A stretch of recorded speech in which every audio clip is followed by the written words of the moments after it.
Good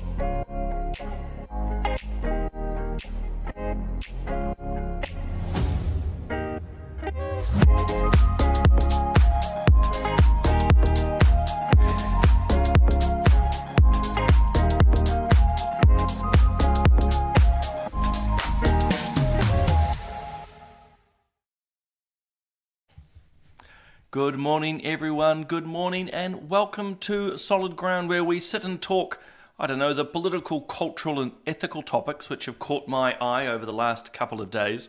And we talk to them from what I think is actually a good philosophical, a good ethical, and I would argue a good political basis. So welcome to the show.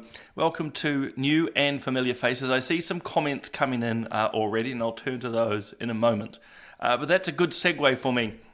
Just to remind you that if you do want to comment on the show, because it's live, it is live. This is not a pre-record. I am sitting here in the office, in the production studio.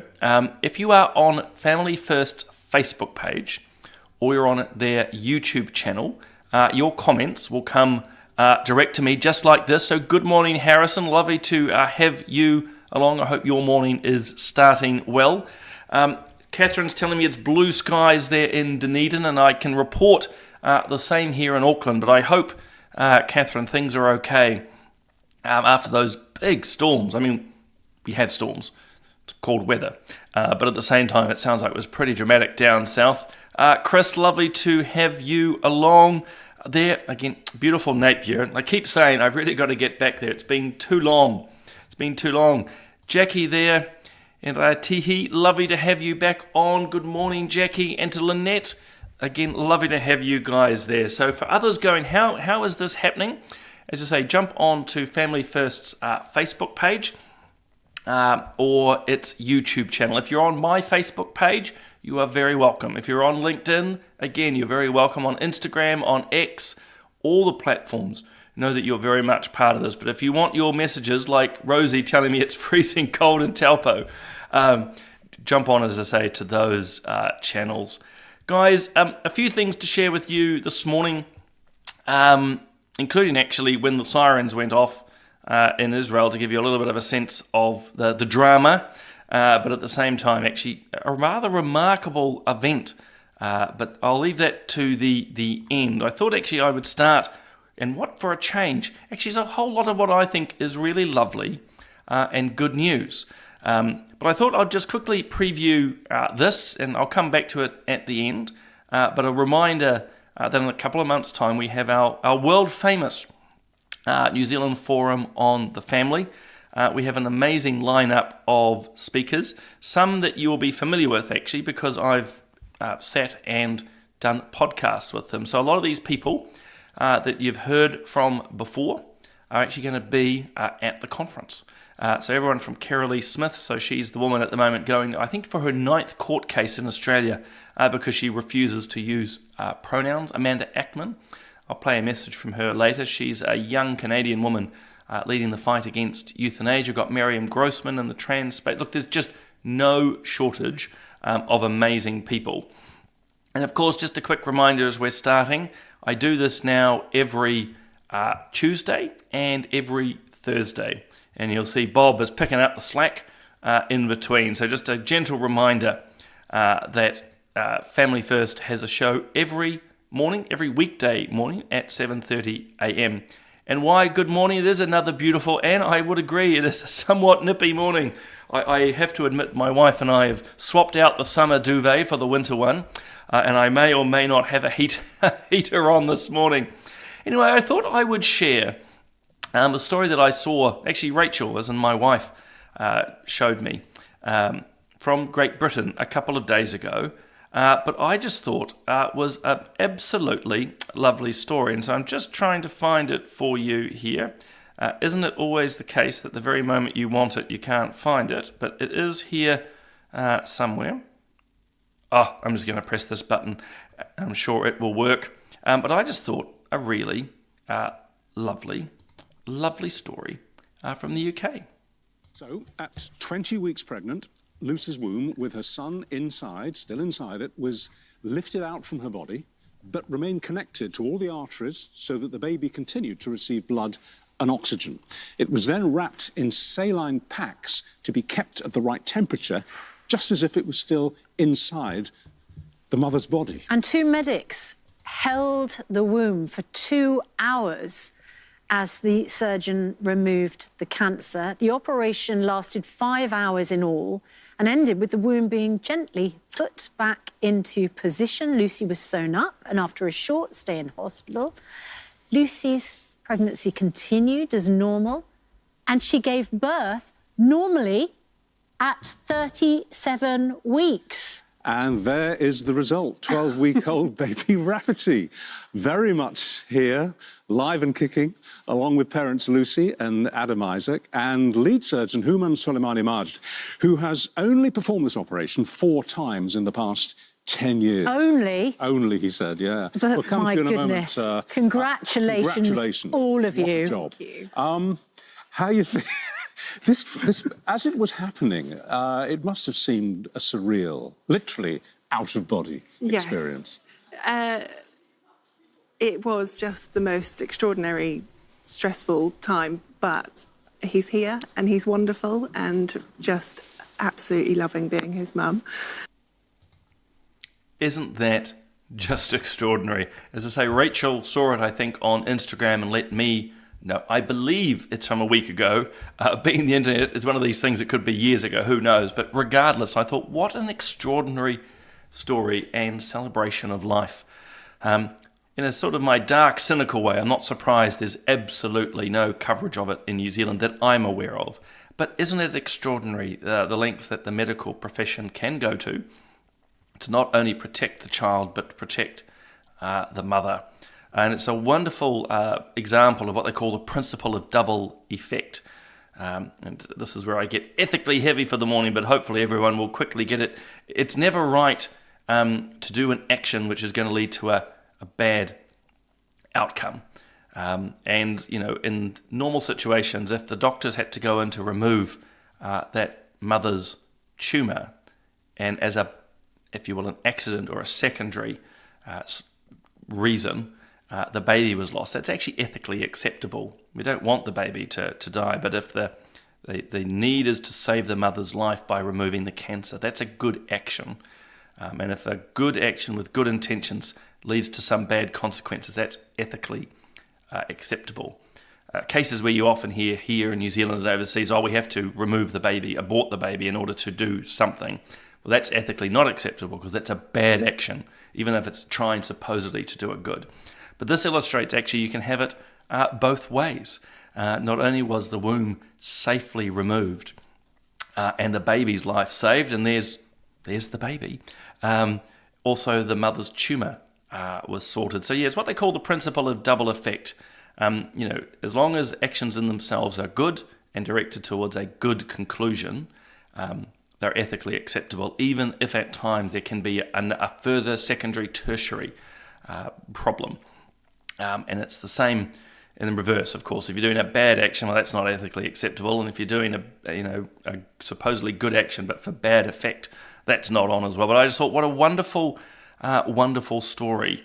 2 hours, the medics holding the little baby Rafferty. And as Catherine says, it is amazing. I've watched it several times now, getting ready for the show. I just think it's incredible. And as Jackie notes too. Jackie, I'll come to your other comment as well around my talking around Israel yesterday on RCR. I'll actually do some work here on Family First as well. I'll record and share more stuff, but I'll come back to that comment. I have not forgotten, but I thought, what a lovely, I think, heartwarming story. Somewhat linked, because it's gender-based.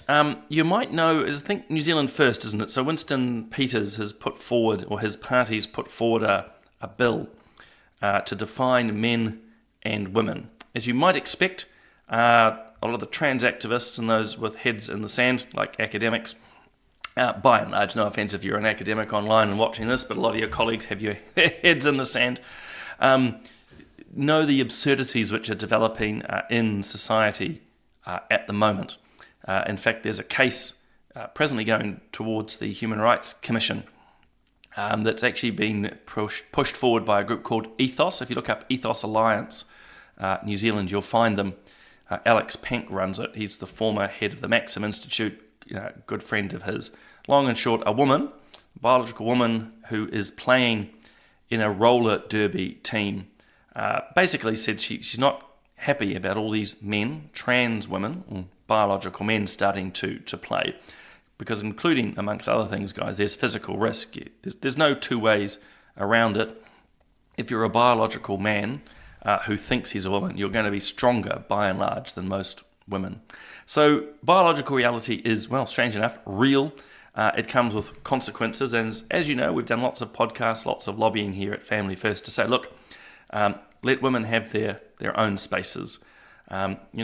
If people believe they're something else, that's fine, but they shouldn't have to impose that on others. And you only have to do the most basic of thought experiments, don't you? These trans women, in other words, biological men, why don't they just go and use the men's spaces? It's what myself and Sal Grover from Australia, she's a strong activist in this space, said, isn't it fascinating they specifically choose and demand to be in the women's spaces? So New Zealand First has put forward a bill and massive support for it. So this was a poll done by Courier Research. So they are very reputable, one of probably 3 or 4 very reputable polling companies in New Zealand. They found that 59%, so yes, I'll repeat that again, 59% of people support a bill defining woman and man. Only 29% said they disagreed with it, and then the rest, to be fair, weren't completely sure. But that's overwhelming support at pretty much 60%, well, to be completely accurate, 59%. And why? It's because we can see the absurdities around us every day. I don't know about you, one of the most egregious is when I pick up the paper, and we have this, I'd argue, guys, an intuitive sense, a human intuitive sense. You read like a woman attacks, I can't actually think of the specific headline, but there's been lots of them. It's too early in the morning. But a lot of Herald headlines, or you read on the BBC or Stuff, or even in Australia, woman does this, woman does that, and you go, that doesn't sound like a crime that a woman would traditionally do.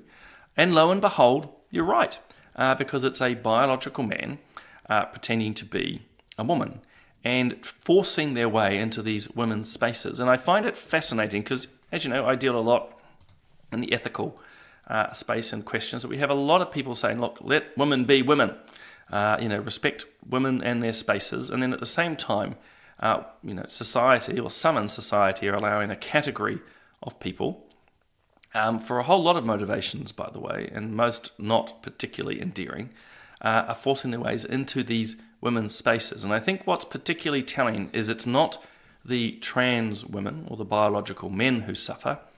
It's like the woman, I think her name's Melanie, at the roller derby. It's the women who get punished. It's the women who get pushed out. And it's absolutely ridiculous. But I just thought I would share that to get another piece, I would argue, of good news. Overwhelming support. A government of the day would be delighted, beyond delighted, if it could get to 59%. Sadly, the current government doesn't even get across the 40s, which is a bit disappointing. But that's my bias. But look, it would be good to see this bill progress. I'm not sure it will, because I think it's a members' bill. I don't think it's sponsored by the government, so it's got to be the luck of the draw to be drawn out. So, as I say, most bills that you know of, most proposed laws in Parliament are sponsored by the government of the day, and the government of the day gets to decide what to do. Members' bills. I think at this point, this is the... I love a good...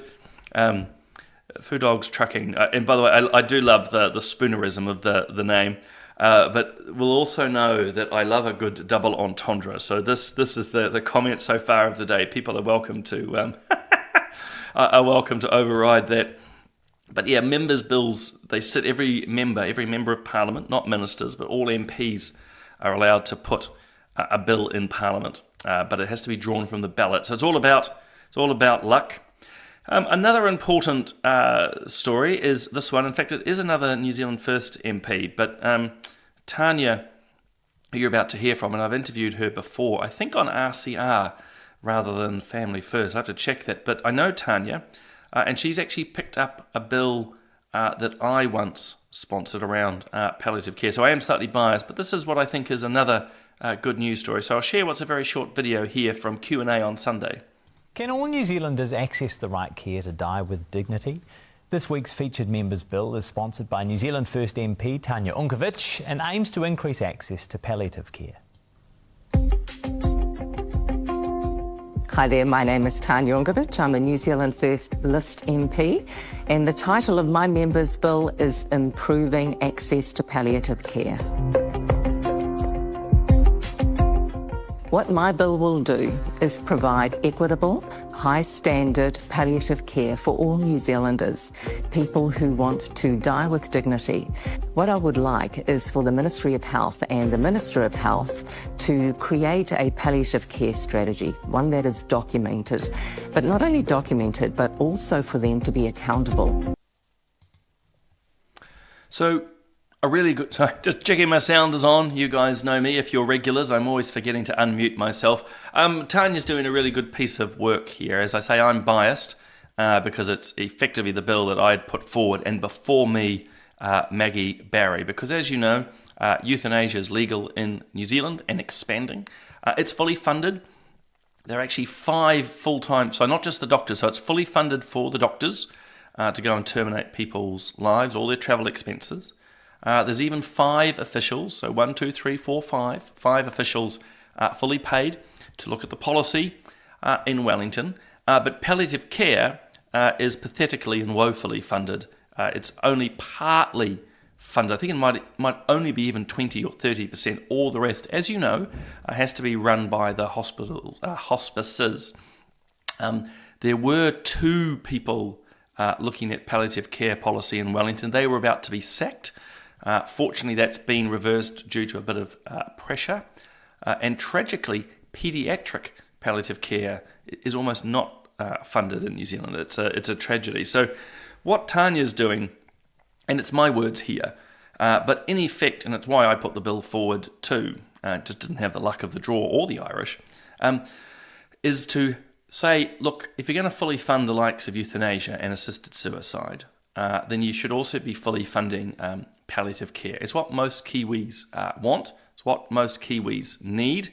And I'm just going to say hello to fine weather here, which I hope it is fine weather where you are. Why is it that... And hello to Trinity. See, I always get distracted by people coming in, but that's a good thing. Trinity, lovely to have you along. So long and short, why is palliative care not fully funded? The state, the Crown, the government is more prepared to fully fund the terminating of people's lives, but not to provide palliative care. So, long and short, this bill's a good idea. Not only does there need to be a clear strategy, there needs to be clear targets, and importantly, from my side, there needs to be the proper funding. If we really believe in dying with dignity, and that's, to be honest with you guys, a whole massive debate as well. Because I think, very quickly in my mindset, we believe that somehow every passing should just be quiet and peaceful and easy. That's not human reality. We do the best we can, and that's where palliative care comes in. So Simply Green, well, lovely to have you on, and fine weather's telling me, fortunately, it is in Christchurch. Well, I was just saying to some people grounded in Dunedin, I just hope you guys are doing okay down there after those big storms. I know I've been racing about. We weren't hit as bad in Auckland, but racing about clearing gutters and drains. But I think there comes a point where there can just be too much. Speaking of end-of-life care, and I'll just draw your attention to this. It's one of the lead stories in the Herald today. I just don't... A good comment here by Simply Green would actually touches on what I was just showing around that video. A system that at times is more geared up to let people die than actually to fix them up. I find that particularly people with disabilities I've come from and the aged. Even when my father, who's now passed away, was dying, there was just that hint at times in the conversations of, should we just let him go or sort of ease his passing? And it's like, well, I'm happy for things to go naturally, but let's just not speed this up unnecessarily, shall we? Anyway, there's this story, and literally I only saw it before coming online. I think it's either a 26 or 29-year-old a woman in New Zealand, long and short, believes has a series of gastric issues, but the doctors have found no evidence of that. So she and the family believes she's got major gastrointestinal problems. Doctors for years have said, no, it's basically all in the head. That's how I'm reading it. So I sort of encourage you guys to go and have a look. But she's now basically saying, and has gone to fight to court. She's been in hospital a long, long time for a whole series of treatments. Interestingly, of course, nothing ever improves it, which probably begins to support the doctor's case, that it's more in the mind than anywhere else. But the court's now come out on the side of her and her libertarian lawyer to say, well, really, it's up to her if she lives or dies. She says she's not suicidal. She says she doesn't want euthanasia. She just wants to go naturally. And I just had to flag it because literally I've only had a few minutes to think about it. My first reaction, I don't like the libertarian mindset, which just says, well, you can do all and anything to yourself. There's no consequences to anyone else. And in this case, probably to starve herself to death. That just doesn't seem, to me, ethically right. But on the flip side, there is a small element of going, well, look, you shouldn't be forced to take all these procedures. So the doctors, I think, if I read the article correctly, were pushing to do further interventions. And interestingly, her lawyer pointed out, well, if you really think it's a mental health case, then you need to apply under the Mental Health Act. In fact, you have a section. So there's lots of nuance in this one, guys. I just encourage you to go and read it. I'll probably come back to it again on solid ground once I've read it more deeply. I again, can only stress, I only picked up on it literally about 5 minutes before coming online. But I think a fascinating case of doctors say there's nothing physically medically wrong, nothing physically medically wrong, that it's mostly mental. The woman is saying, no, I believe it's happening. I don't have a good quality of life. I don't want to die. I don't want euthanasia. I just want to be able to just sort of not keep being dragged into hospital. And again, I can sort of relate to that as well. Hey, look, a few comments before I turn to the last bits. This is from Viv, noting there's definitely a need for good end-of-life care. And look, thank you for your work with the likes of St. John's Ambulance. They are amazing. Robert's telling me the sun out is in the Waikato, so it sounds like it's a pretty good day across New Zealand. Yeah, that's good. Where have I... Somebody Green just noting some of the games being played in the health system. And then Trinity saying, and I don't know if I can, let me see if I can read the whole thing. Here we go. So it's working out how to read the whole thing. And this is actually a really good point from Trinity. She's having 2 years, the doctor saying that it was all in her head. They refused to accept that and were transferred to Middlemore and were diagnosed with Crohn's disease. So firstly, I'm sorry to hear that, Trinity. I know I don't have Crohn's. I've dealt with a lot of people with Crohn's. Not particularly pleasant. Good on you for continuing to lobby and advocate. I've always been a great believer, actually. I've said this to family and friends in recent years and months. You've got to be your own strongest advocate for your health. And when you know something's not right, and this is a general, I don't know, is it advice? Not clinical, of course, but you sort of know when things are or are not right, and you sort of get that sense at times if the doctor or the nurses or the health professionals have missed something. So just continue to advocate.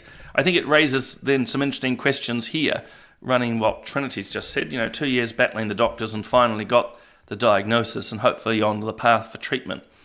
Is it the same for this young woman as well? Are the doctors just missing everything? We don't know, and it's going to be hard to know, but I just thought it was one of those stories that just caught my eye and is worth a read. It's worth a read, yeah. And you know what, I'm going to leave it, actually I'll make one, this is for all people who don't like Trump, I'm just going to put this one up just for a second. This caught my eye last night. It's not because of Trump per se, but it's just this funny, I know it's international politics, but it's just, what throws me is why does New Zealand or any other country expect the President of America to do what's good for us? That's probably the point I really want to get at. Don't get me wrong, I am not happy at all that he's put 100% tariffs on films filmed outside the USA. That has a substantial impact on New Zealand. We do a lot of films here. I think it's almost a $4 billion industry. So look, I don't like the idea. I prefer this guy. Trump didn't do it. I think it's the wrong decision, etc., etc. But he's the president of the United States. He is not the president of New Zealand. His priority is America. And we just don't seem at times to understand that. Now, that doesn't mean we don't protest, we don't push back, we don't say we don't like it. But I'm sort of struck in some of the moral tones. And I think I raised it the other week around academics here, complaining that America wasn't funding their research. And up in Nepal, some various activists are complaining that the US is no longer funding their identity politics programs. Well, why? Why should the American taxpayer work even longer hours and pay more taxes to fund these things? It's great when they do, but they don't have to. And look, again, I'm not waving a flag for the Americans here. This is not good for us in New Zealand, but the mindset that somehow America has to worry about us as much as them doesn't make sense. I mean, we don't wake up in the morning, and I certainly don't want the Prime Minister waking up in the morning thinking about, well, what today should I implement to make the Americans or the Ukrainians or the Congolese happy? No, they need to be thinking about what's best for New Zealand. And that's what, in this case, Trump thinks he's doing. And Marita's right. It's going to have a bad effect here. Now, again, I don't want people to misunderstand me. I don't think it's the right idea. I think it's the wrong idea. I prefer Trump did not do it. And I think we can make better arguments for why it's a bad idea, not only for Americans, but for us. But I just think it's fascinating, those that think that somehow the American president needs to prioritize more than just the American people. Anyway, that's just my quick, just my 10 cents worth. I was going to leave you with one little bit of, I'll actually do it right at the end. So I'll just use this. This is actually showing you a remarkable moment in Israel. Nothing overly dramatic, but just something I think we in New Zealand don't understand. But I'll just remind you again, Forum of the Family. This lovely lady, Amanda, will be speaking. Hello, my name is Amanda Ackman, and I created a project called Dying to Meet You, devoted to preventing euthanasia and encouraging hope. Look forward to seeing you at the Forum on the Family in New Zealand. So you can imagine why I've got Amanda coming. Not only is she amazing and a great advocate, but also, dying to meet you. Another great double entendre. So mark that in your diaries. More details will be coming out soon. Be aware, of course, Bob and I continue to write on, on McBlog. That's what he calls his. On substack.com. So Bob is prolific. He's putting out 1 or 2 a day, which is fantastic. This was his recent one around kids' ideology. Long and short, it was a very woke professor, as I understand it, who did some research into the mental health of kids and found, all this trans ideology was doing no good, but didn't want to publish it because it wasn't the right political environment, which tells you a lot about academics these days.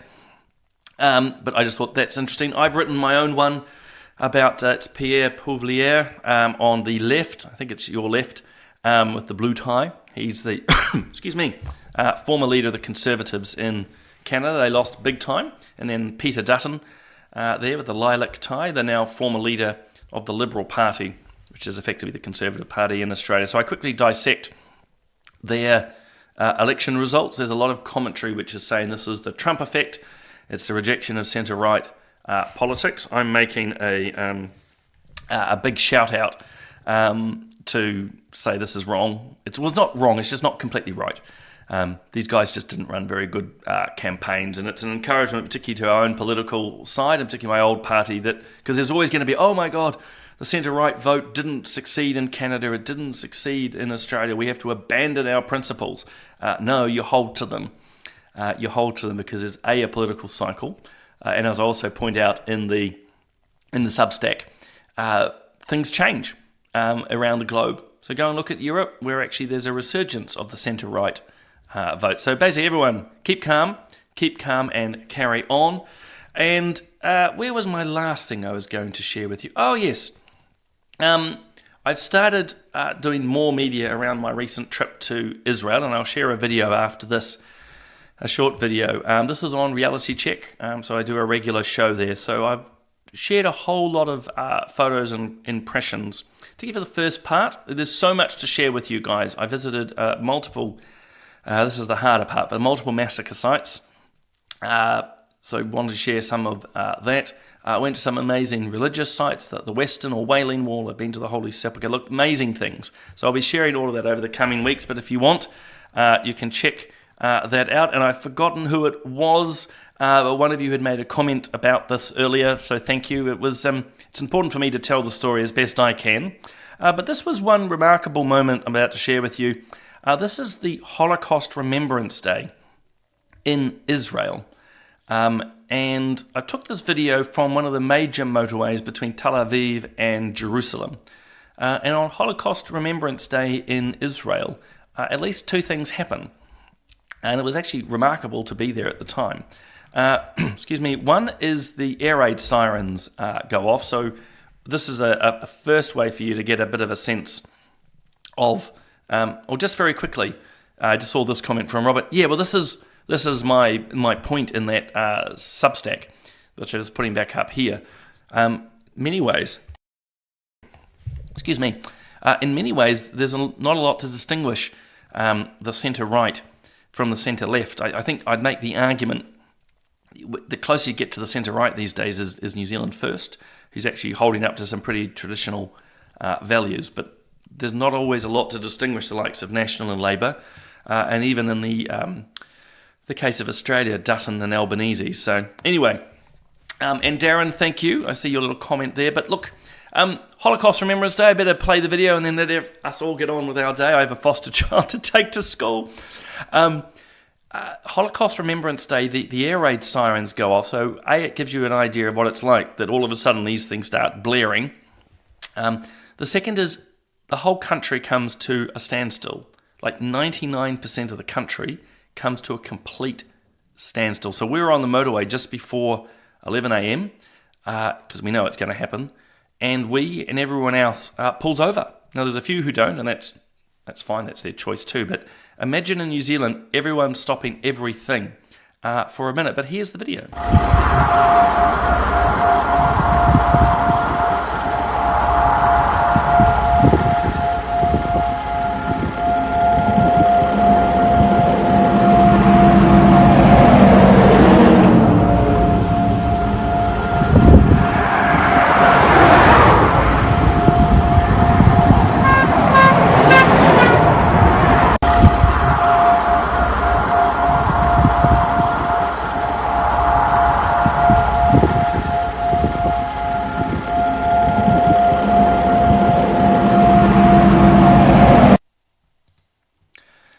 It's only a small insight, but I just found it quite remarkable. I mean, for me, just to, we hear so much about the sirens, to actually hear them, and that was the first time. Normally that is a warning that there's some incoming fire. In this case, we knew it was the Holocaust Remembrance Day. But for me, that is the main highway. Like, that's State Highway 1. That's Spaghetti Junction in Auckland. I don't know the equivalents in other parts of the country. But everyone, by and large, just pulls over. And they stand for 2 minutes in quiet. And the sirens go off, and then they stop, and then we know the time is over. But I just think it's a remarkable moment of respect. But anyway, guys, I'm going to leave it there. I have prattled on for too long. I will see you again on Thursday.